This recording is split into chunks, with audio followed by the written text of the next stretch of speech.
Speaker साहब, simple सवाल है जो शगुफ्ता जुमानी साहिबा ने पूछा है कि आपकी पाकिस्तान की जो प्रोडक्ट्स हैं, चाहे वो उसमें बासमती राइस है या पाकिस्तान या जैसे पिंक सॉल्ट है या हमारी सिंधी अजरक है या सर कप्तान चप्पल है, जो पाकिस्तान की सर प्रोडक्ट्स हैं उसके ऊपर सर रॉयल्टी कोई और मुल्क क्यों लगता है? सर मेरा मिनिस्टर साहब से या जो इनके जो भी सेक्रेटरी साहब से सर मेरा इनसे सवाल है कि क्या आपने जोग्राफिकल इंडिकेशन का बिल पढ़ा है? सर जो पिछली दफ़ा हमारी हुकूमत में हमने पास करवाया था और पाकिस्तान इसकी वजह से पूरी दुनिया में अपने प्रोडक्ट्स की रॉयल्टी ले सकता है, ये हर साल सर ये जो लिस्ट है ये अपग्रेड होती है, उसके ऊपर इन्होंने कितना काम किया है? सर दूसरा सवाल है कि सर ये जो आपके ट्रेड अताशी होते हैं जो आपकी हर एम्बेसी के अंदर काम करते हैं, सर ये डॉलर में पाकिस्तान से तनख्वाह लेते हैं। सर मेरा इनसे सवाल है कि इन्होंने पाकिस्तान की प्रोडक्ट्स के लिए कौन सी नई मंडी ढूंढी है और हम इनको डॉलर्स के अंदर क्यों पे करते हैं? Thank you sir. जी इख्तियार बेग साहब और सप्लीमेंट्री फिर एक ही दफ़ा जुल्फ़िकार साहब ये इकट्ठे जवाब दे दीजिएगा प्लीज़। ये बहुत सारे नाम हैं तो हम सबको मौका देना चाह रहे हैं। जी इख्तियार बेग साहब का mic. Raised by me in writing, it's a very serious issue. We have reached for the first time record $4 billion export of rice, and this is because India has banned the export of rice from India because of short crop, and that's our exporter has encashed the benefit very wisely. But there is an issue now.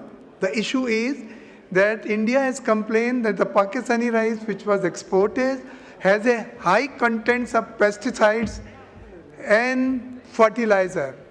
We call it a residue. They say high contents of harmful residue. And now they are stopping, they are sending samples for checking in the laboratories, and definitely it will be a hazard to the exports of rice from Pakistan. I request to the Honorable Minister, please ensure us what steps are taken to counter this issue, and the new export should be contaminated free, should be free from harmful residue. So we touch the target of not $4 billion, but next year $5 billion. Thank you so much. शुक्रिया जी। जुल्फ़िकार साहब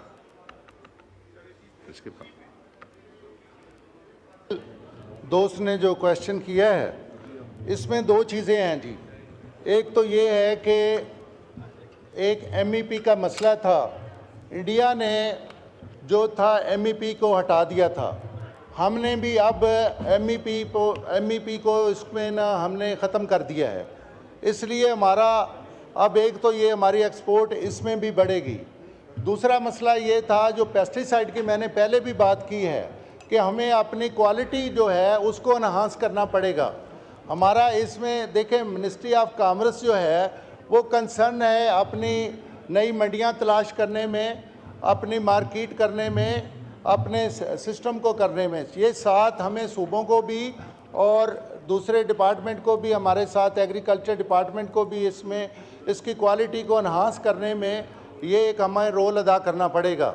दूसरा, मेरी बहन ने ये कहा कि जी commercial attaché का ये क्वेश्चन तो अलहदा भी शगुफ्ता जुमानी ने किया हुआ है। इस पे एक पूरा डिटेल हमारा 20 क्वेश्चन जो है उसका बड़ा डिटेल ये जवाब आया हुआ है, जिस पे प्राइम मिनिस्टर साहब ने इसमें एक बड़ा उनके सिलेक्शन का, उनकी मॉनिटरिंग का और उनका एक पूरा क्राइटेरिया दिया हुआ है। वो अगर वो पढ़ लें, अगर उसमें कोई क्वेश्चन फिर भी रहता हो तो हम उस पर हाजिर हैं।